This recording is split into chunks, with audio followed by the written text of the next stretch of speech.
Tiga. Assalamualaikum warahmatullahi wabarakatuh. Kami dari kelompok perencanaan pajak akan membahas tentang perencanaan PPN keluaran dan PPN masukan. Kelompok kami terdiri dari saya sendiri, ada Nuriansyah, ada Mila Aprilia Setiadi, dan ada Yatini. Yang pertama, kita masuk ke pengertian. Yang pertama ada pengertian pajak keluaran. Pajak keluaran adalah pajak yang wajib dipungut oleh pengusaha kena pajak atau PKP saat melakukan penyerahan barang kena pajak, jasa kena pajak, ekspor barang kena pajak berwujud, ekspor barang kena pajak tidak berwujud, atau ekspor jasa kena pajak. Selanjutnya ada pengertian PPN masukan, yaitu pajak yang dibayar oleh pengusaha kena pajak atau PKP atas perolehan atau pembelian barang kena pajak atau jasa kena pajak dari PKP lain. PPN masukan ini dapat dikreditkan oleh PKP untuk mengurangi kewajiban PPN keluaran yang harus disetor kepada negara. Selanjutnya ada mekanisme PPN di Indonesia. Yang pertama, PKP mengungut PPN dari pembeli sebesar 10% dari harga jual dan membuat faktur pajak.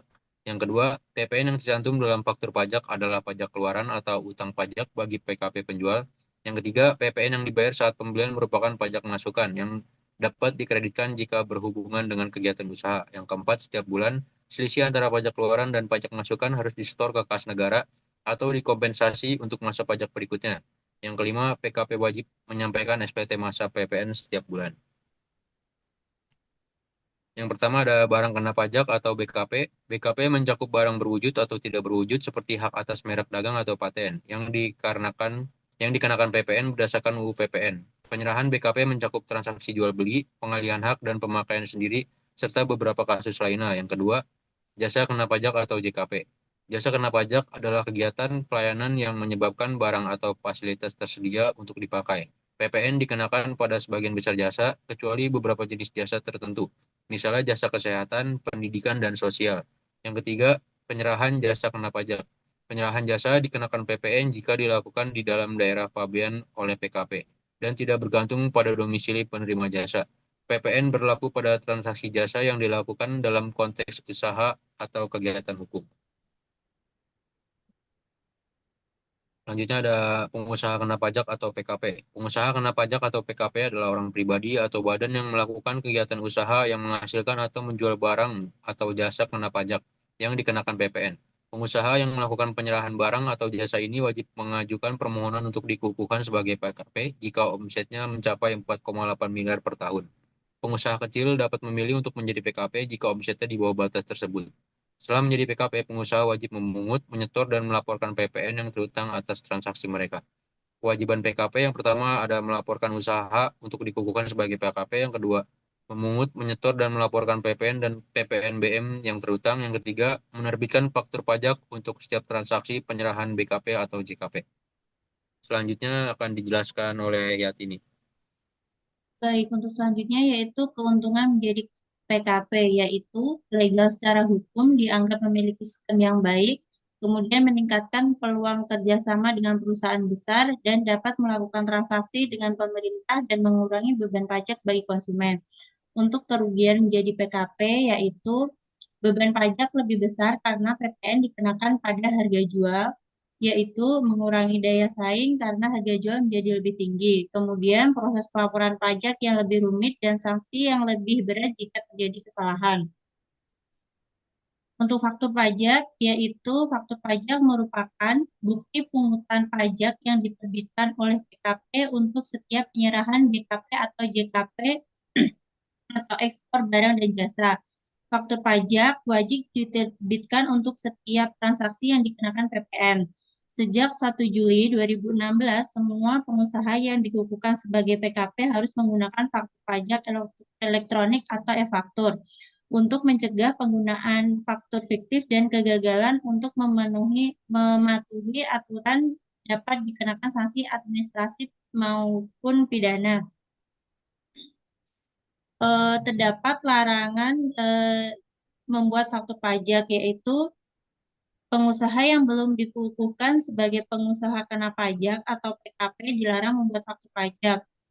Kemudian, jika faktur pajak telah dibuat, pengusaha wajib menyetor pajak yang tercantum dalam faktur tersebut ke kas negara. Yang kedua yaitu sanksi administrasi, yaitu pengusaha yang sudah dikukuhkan sebagai PKP tetapi tidak membuat atau mengisi faktur pajak dengan lengkap akan dikenakan denda 2% dari total DPP. Kemudian yang ketiga yaitu sanksi pidana. Menurut pasal 39 Undang-Undang KUP memberikan sanksi pidana bagi pengusaha dengan yang sengaja yaitu menerbitkan atau menggunakan faktur pajak palsu atau tidak sesuai transaksi. Kemudian menerbitkan faktur pajak tanpa status sebagai PKP.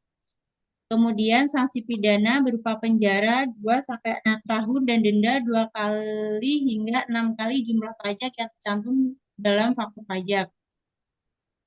Ketentuan dalam peraturan PMK dan peraturan pajak yaitu faktur faktur pajak wajib diterbitkan jika setiap penyerahan barang kena pajak atau BKP dan jasa kena pajak atau JKP harus diterbitkan faktur pajak. Faktur pajak harus diterbitkan saat penyerahan barang atau jasa atau saat penerimaan pembayaran. Kemudian, faktur pajak gabungan diterbitkan pada akhir bulan jika ada beberapa transaksi dengan pembeli yang sama. Kemudian terdapat jenis-jenis faktur pajak, yaitu faktur pajak keluaran, yang mana dibuat saat penjualan BKP atau JKP. Kemudian faktur pajak masukan, yaitu faktur pajak yang diterima saat pembelian BKP atau JKP. Kemudian faktur pajak pengganti, yaitu penggantian faktur pajak dalam hal kesalahan pengisian. Kemudian faktur pajak gabungan, yaitu merupakan seluruh transaksi dalam satu bulan. Dan kemudian yaitu faktur pajak cacat jika tidak diisi dengan benar bisa diperbaiki dengan faktur pajak pengganti. Kemudian yang ketiga yaitu penggunaan e-faktur, yaitu diberlakukan sejak 1 Juli 2016, semua PKP wajib menggunakan faktur pajak elektronik atau e-faktur untuk menghindari faktur pajak fiktif. Yang keempat yaitu perbedaan faktur pajak elektronik versus kertas, yaitu format tanda tangan, prosedur pelaporan, dan penggunaan mata uang yang diatur dalam e-faktur. Kemudian, faktur pajak elektronik harus dilaporkan oleh ke DJP dan memerlukan persetujuan.